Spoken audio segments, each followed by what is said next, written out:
Hello. We're going to talk this morning about dealing with children from dysfunctional homes. The Bible tells us in Psalm 2, verse 12, "Blessed are all they that put their trust in him, the Lord." I will attempt to first give some definitions to help give us and guide us through this subject. Please never make a pronouncement or judgment regarding the families in your care. We are not counselors or practitioners, but we can and should recognize weaknesses and try to minister to those that are in our care. Here are some definitions to assist us. First, a family. That is a group of one or more parents and their children living together as a unit. It might be just a single mom and her child. It might be two parents, or it might be parents and grandparents and children living together as a unit. What are the traits of a healthy family? First of all, good communication amongst them, care for each other, respect, commitment, trust, support for one another, love and caring for other family members, providing security and a sense of belonging, open communication, making each person within the family feel important, valued, respected, and esteemed. You see, a functional family encourages all family members to attain optimal growth and provides a safe space for emotional well-being. There's mutual respect between family members, and everyone has each other's back. Dysfunctional means unable to deal adequately with normal social relations, not operating normally or properly. In a car, when the brakes are dysfunctional, they may squeak or be weak and have to be pumped to stop the vehicle. They don't work like they're supposed to work. A dysfunctional family is a family in which conflict, misbehavior, and often child neglect or abuse on the part of an individual parent occurs continuously and regularly, leading other members of the family to accommodate such actions. Some abuse comes in strange clothing. It can be the lack of consistent boundaries being established. One family I know was dysfunctional in that the mother never would allow anyone to discipline her children. No teacher was ever trusted, and the children grew up manipulating authorities against their parents. The children are now adults and they are anti-God and anything that their parents as missionaries preached or practiced. Children sometimes grow up in such families with understanding that such a family dynamic is normal. Dysfunctional families are primarily a result of two adults, one typically overtly abusive and the other one codependent. Codependent means being excessively emotional or having psychological reliance on a partner. They may also be affected by addictions such as substance abuse, including alcohol, or sometimes by an untreated mental illness. Dysfunctional parents may emulate or overcorrect from their own dysfunctional parents. In some cases, the dominant parent will abuse or neglect the children, and the other parent will not object, misleading a child to assume the blame. Simply put, a dysfunctional family arises when conflict, neglect, and misbehavior are consistent and everlasting.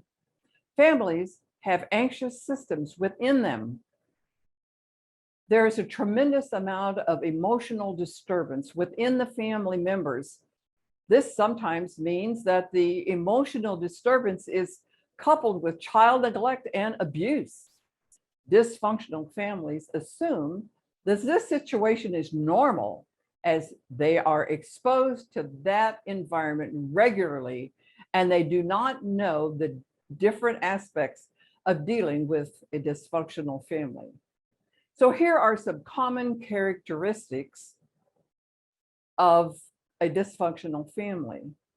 First, a lack of communication amongst the family members.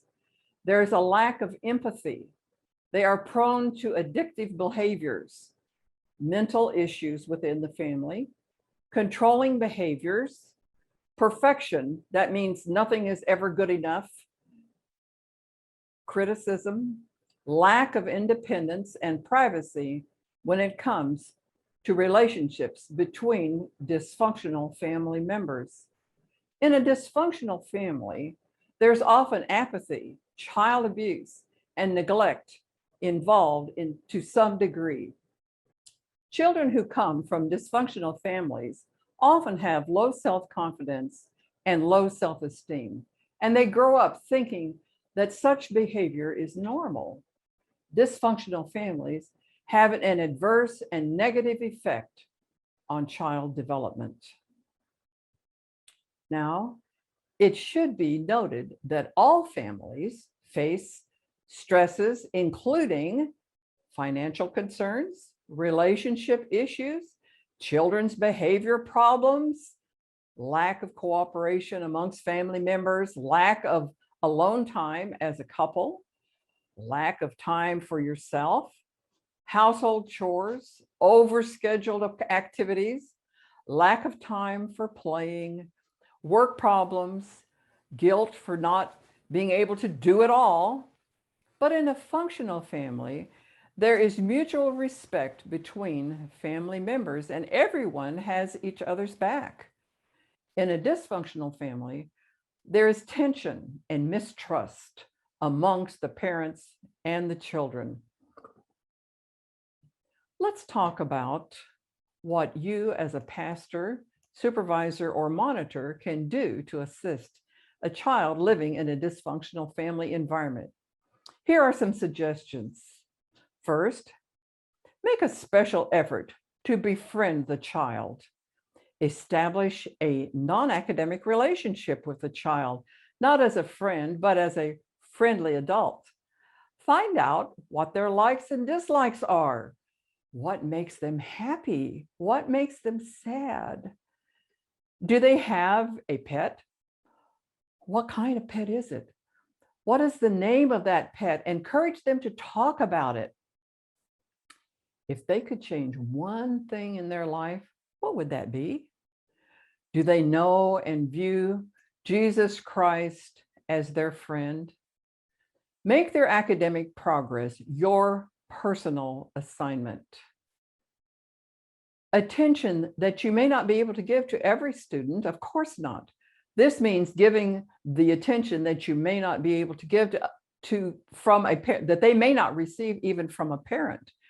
This could include an early morning call or a text, getting them ready for the academic day ahead. Make a special effort to communicate with the parents. Encourage them with tips on how they can encourage and assist their children. Recognize that they may not know what this means or how to do it because they never received it themselves. Consider a Zoom call where the parents can observe your discussions of academic progress and how you ask questions and encourage without being critical or demeaning of the students. Be a mentor, meaning an experienced or knowledgeable person who helps a less knowledgeable, experienced person. This amounts to simple coaching. Ask God to help you rock this cradle and be a part of the village that can make a difference in this child's life. Jesus said, "Suffer the little children to come unto me." So lead them to know and rely on him, to not lean on their own understanding, but in all their ways to acknowledge him. Personally and privately, journal your walk with this child. You will be surprised what God does. Watch him or her grow and accomplish making a difference in this one child's life. Pray that you can make a difference because you can. There are scriptures listed in your notes that will encourage you. If you think about it, you can probably remember an adult that made a difference in your life.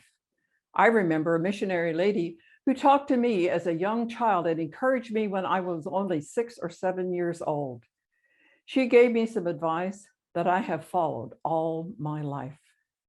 You and I are heroes in the eyes of some of our students. You may not even be aware of it. So ask God to show you how to make a difference in your student's life, especially if they come from a difficult home situation. We can and we should make a difference.